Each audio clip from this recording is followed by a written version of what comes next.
పట్టణంలో అడపదడప దొంగతనాలు జరుగుతున్న నేపథ్యంలో ప్రజలు అప్రమత్తంగా ఉండాలని పట్టణ 2 టౌన్ సీఐ డి రవీంద్రబాబు సూచించారు. స్థానిక 2 టౌన్ పోలీస్ స్టేషన్లో సీఐ డి రవీంద్రబాబు మంగళవారం విలేకరుల సమావేశంలో మాట్లాడారు. దొంగతనాల నిరోధానికి లేదా ఎక్కడైనా దొంగతనం జరిగితే నిందితుల గుర్తింపునకు ప్రజలు తమ ఇళ్లు, షాపుల వద్ద సీసీ కెమెరాలను ఏర్పాటు చేసుకోవాలని సూచించారు. ఎవరైనా బయట ఊళ్లకు వెళుతూ ఉంటే పోలీసులకు సమాచారం ఇస్తే రాత్రిళ్లు ఆ ఇంటిపై పోలీసులు నిఘా ఉంచుతారని తెలిపారు. ఈవ్టీసింగ్కు పాల్పడితే కఠిన శిక్షలు పడతాయని, రౌడీ షీట్ తెరుస్తామని హెచ్చరించారు. ఆడపిల్లలను వేధించడం, వెంటపడటం మానుకోవాలని చెప్పారు. అదేవిధంగా గంజాయి సేవించినా అమ్మిన నేరమని చెప్పారు. ఎక్కడైనా గంజాయి ఉన్నట్టు తెలిస్తే పోలీసులకు సమాచారం ఇవ్వాలని సూచించారు. వారి పేరు రహస్యంగా ఉంచుతామని హామీ ఇచ్చారు. ముఖ్యంగా సీసీ కెమెరా అనేది ఇంపార్టెంట్. మన ఇళ్ల దగ్గర కానీ షాపుల దగ్గర కానీ ఖచ్చితంగా పెట్టుకోవాలి. ఆ సీసీ కెమెరా డివిఆర్ బాక్స్ షాపుల్లో మన ఇళ్లలో ఉన్నా కూడా సెల్ ఫోన్లో రికార్డ్ అయ్యే విధంగా మనం ఏర్పాటు చేసుకోవాలి. టెక్నాలజీ పెరిగిన తర్వాత మనం ఖచ్చితంగా టెక్నాలజీ మనం ఉపయోగించుకోవాలని తెలియపరుచుకుంటున్నాం. అదేవిధంగా ఎవరైనా ఊరికి వెళ్ళే వాళ్ళు లాక్ చేయాల్తున్నప్పుడు పోలీస్కి కానీ మనం తెలియపరిస్తే LHM సిస్టమ్ ద్వారా మన లాకింగ్ సిస్టమ్ పెడతాం. మనం ఖచ్చితంగా మనకు తెలియపరిస్తే మేము ఆ ఇంటికి సర్వేలెన్స్ ఉంటుంది. తర్వాత LHM సిస్టమ్ మనం ఇంట్లో ఏర్పాటు చేస్తాం. ఖచ్చితంగా మీరు ప్రజలందరూ దాన్ని ఉపయోగించుకోవాలని తెలియపరుస్తున్నాం.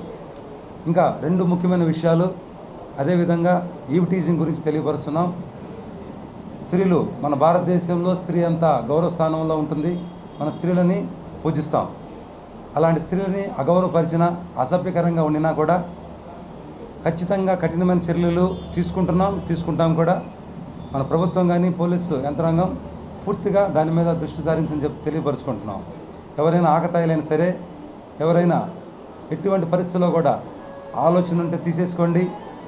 ఆడవాళ్ళ మీద దురుసుగా ప్రవర్తించినా, అసభ్యంగా ప్రవర్తించినా, ఎటువంటి వాళ్ళ మీద చిన్న దాడి జరిగినా సరే కఠిన శిక్షలు పూర్తిగా ఉంటాయని, వాళ్ళ మీద షీట్ ఓపెన్ చేస్తామని తెలియపరుస్తున్నాం. అంతేవిధంగా గాంజా విషయం మీద కూడా అదే ఉక్కుపాదం మోపుతున్నాం. ఎటువంటి పరిస్థితుల్లో గాంజా అనేది ఎవరి దగ్గర ఉండడానికి వీల్లేదు. ఎటువంటి స్మాల్ కానీ ఏదైనా సరే కనిపించినా కూడా ఖచ్చితంగా మేము దాని మీద పూర్తి యాక్షన్ తీసుకుంటున్నాం. అంతేకాదు ఎవరైనా అనుమానిత వ్యక్తుల మీద శాంపిల్స్ తీసుకుంటున్నాం. యూరిన్ శాంపిల్స్ ఖచ్చితంగా అనుమానించి ఆ శాంపిల్స్లో కానీ పాజిటివ్ వస్తే ఖచ్చితంగా అతను శిక్షార్హుడిగా తీసుకుంటున్నాం. కాబట్టి దయచేసి అందరూ ఎవరు ఆ గాంజా జోలికి వెళ్ళొద్దు. దాన్ని మేము రిక్వెస్ట్ చేస్తున్నాం.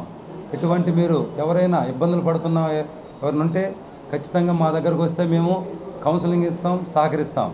అంతేకాదు అటువంటి ఇన్ఫర్మేషన్ ఎవరి దగ్గర ఉన్నా కూడా మాకు సహకరిస్తే మేము తగిన బహుమానం ఇస్తాం. ఆ పేరుని మేము రహస్యంగా దాచిపెడతాం. కాబట్టి మన తెనాలి పట్టణ ప్రజలు పూర్తిగా మనం అంత చక్కగా మనం ఫ్రెండ్లీగా ఉండాలి. ఎటువంటి నేరాలు జరగకూడదన్నప్పుడు ప్రజలందరూ దీనికి సహకరించాలి. ఇంకా ముఖ్యంగా ఆడపిల్లల విషయంలో కూడా స్కూల్కి వెళ్తున్న చిన్నపిల్లలు కానీ కాలేజీ వాళ్ళ మీద ఎటువంటి వెంటపడటం, వేధించడం జరిగినా కూడా ఖచ్చితంగా తెలుసు మీకు.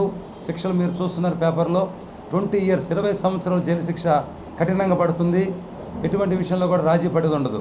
ఆ వ్యక్తిని పూర్తిగా మేము అదుపులో తీసుకొని ఇస్తాం. దయచేసి మీ లైఫ్ని పాడు చేసుకొని స్కూలు బాయ్స్ అయినా సరే, ఎవరైనా పెద్దవాళ్ళైనా మగవాళ్ళు ఎవరైనా సరే మీరు సరదాగా కూడా ఆడపిల్లల జోలికి పోవద్దని తెలియపరుచుకుంటున్నాం. మీ అందరూ ప్రజలందరూ సహకరించాలి. ఖచ్చితంగా మేము ఎంతవరకు పూర్తిగా ప్రజలకు సహకరిస్తాం. అందరూ మాకు సహకరించాలని కోరుచుకున్నాం. మా నెంబరు మా దగ్గర తీసుకోండి, ఖచ్చితంగా తెలియపరుచున్నాం. ఎటువంటి ఏ అర్ధరాత్రి అయినా సరే, ఎటువంటి టైంలో కూడా మీరు మాకు తెలియపరచాలి. మా ఐజీ గారి ఉత్తర్వుల ప్రకారం, ఎస్పీ గారి యొక్క ఉత్తర్వుల ప్రకారం పోలీస్ అందరం పూర్తిగా దీని మీద ఉంటున్నాం. ప్రతి కాలేజీలో కూడా, ప్రతి సెంటర్లలో అవేర్నెస్ ప్రోగ్రామ్స్ కండక్ట్ చేస్తున్నాం. అదేవిధంగా ప్రతి సెంటర్లో కూడా మేము ఫ్లెక్సీలు ఏర్పాటు చేసి ఈవ్టీజింగ్ మీద కూడా